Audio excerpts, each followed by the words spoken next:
जोरदार तालियां अन्नू अवस्थी। अब अवधी भाषा का लालित लखनऊ की सरजमीन कनपुरिया टोल और हमारे प्यारे अन्नू अवस्थी। पहचान तो गए ही हो। हमारी अम्मा की बड़ी इच्छा रहा है कि हम कवि बनी। हम अपनी अम्मा से कहा कि कवि कैसे बनी, कोई मास्टर होए तो हमारे बाबू बताएं कि लखनऊ चले जाओ, वहाँ एक सर्वेश अस्थाना नाम के कवि हैं, कोई तुमका कविता सिखा दें। हम कहा पहचाना कैसे? कहीं बिल्कुल तुम्हारी अम्मा की तरह लगते हैं, सब दाढ़ी नहीं देंगे, लगते हैं। नंबर देने हम सर्वेश भैया का फोन मिलावा। हमने कहा भैया कविता सीखना चाहते हैं। कहने लगे घर बैठे नहीं सीख पाओगे, हमारे घर आओ। हम लखनऊ आए, ये अपने घर ले गए। हमसे बोले भाग के जाओ, बाजार से 2 चाय लेके आओ। हमने कहा अपने घर में बैठे हो, वापिस कहीं तो बना दे। बोले गुरु की बात ना काटो। 2 चाय लेके आए। फिर इनने हमको सिखाया कि कविता कैसे सुनाना है बुजुर्गों के बीच में, कैसे सुनाना है बच्चों के बीच में, कैसे सुनाना है जवानों के बीच। कविता कुछ नहीं होती है, गाने को कविता की तरह गाना पड़ता है। आप किताब खरीदिए, कोई भी गाना कविता की तरह रट लीजिए और महफिल में सुना दीजिए, लोग वाह वाह करेंगे। हमने इनको गुरु माना, पैर छुआ। पहले ही कवि सम्मेलन वृद्धाश्रम में पड़ गया। सब बुजुर्ग थे। हमको इनकी बात याद आ गई और बस से लौट रहे थे। बसों में किताबें बिकती हैं। एक गाना हमने 150 बार पढ़ा, याद किया और वही सुना दिया। गाना था क्या मिल गया सरकार, क्या मिल गया सरकार, इमरजेंसी लगा के, नसबंदी करा के, हमारी बंसी बजा के। इतना ही सुना पाए, कवि सम्मेलन के मंच से भगा दिए गए। हमने इनको फोन किया, हमने कहा क्या शिक्षा दे के भेजो, आधे कवि सम्मेलन में भगा दिए गए। कौन सा गाना सुनाए रहो? हमने कहा 78 में आई थी पिक्चर, उसका सुनाया था। बोले जब मुरापन का गाना गाओगे तो भगाए जाओगे। कवि सम्मेलन बहुत सम्मानित मंच होता है। हमने कहा बताना चाहिए, 2 चाय फेल गए, तुमको ये तो बताना चाहिए ये गाना नहीं गाना। हम कभी भी कवि के मंच में नहीं चढ़ते। देखिए इतने कवि बैठे, हम कभी कवि के मंच में नहीं चढ़ते हैं। उसका एक कारण है, जैसे हम मंच में चढ़ी थे, इन लोगों का ऐसा लगा था कि जैसे ये लोग गांधी जी हैं, हम नाथूराम गोडसे हैं, अभी मार डालेंगे इन लोगों को। तो ये मना कर देते हैं कि देखो बुलाना, ऊपर ना बुलाना। और कवियों में एक चीज और होती है, जितने कवि आए एक चीज और होती है, बिना ताली के ना,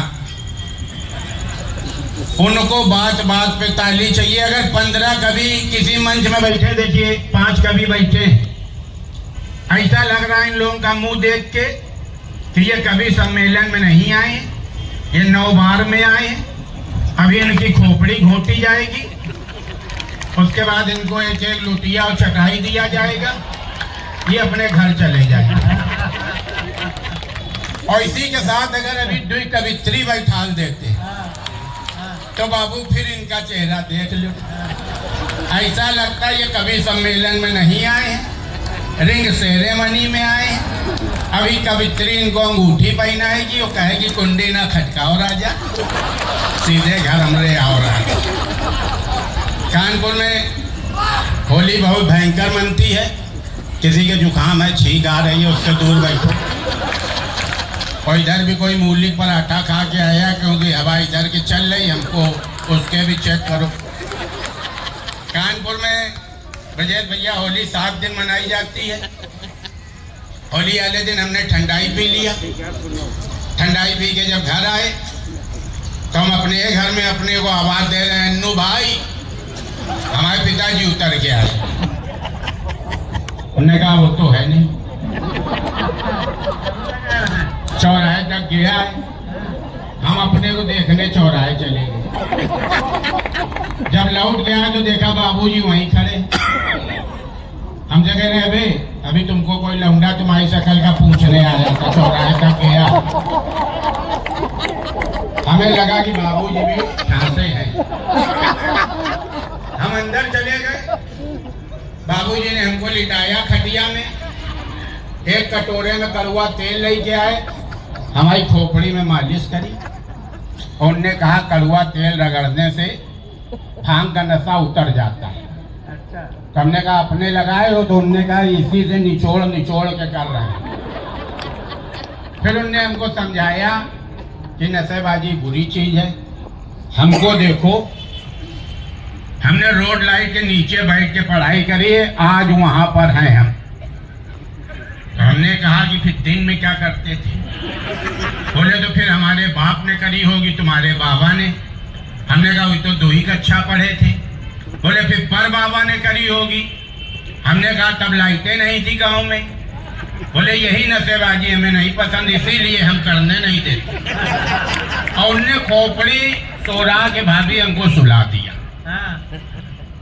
उसके बाद हमारे सपने में शाहजहां आ गए। शाहजहां कहने लगे अन्नू हमको कहीं घुमाने ले चलो। हम उनको ताजमहल घुमाने ले गए। कह रहे ये कहाँ ले आए? हमने कहा ये ताजमहल है। बोले भाई ये तो हमारा ही है।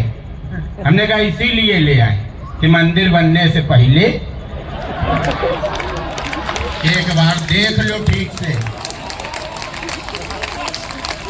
बोले ऐसा हो सकता है? हमने कहा क्यों योगी? अबे हमने कहा वो तो पहले पैदा हो गए, तो सही के बाद जहां लगा लियो। अब पैदा होते हो तो जहां लगाते। उसके बाद हमें दूसरा सपना आया कि सर्वेश अस्थाना भैया की शादी हुई। पहली रात भाभी के ऊपर चुड़ैल आ गई। ब्रजेश भैया ने एक बंगाली बाबू भेज दिया। बंगाली बाबू ने झाड़ा तो ऐसा हरामीपन किया कि भाभी भाग गई, चुड़ैल रुकी रही इनके पास।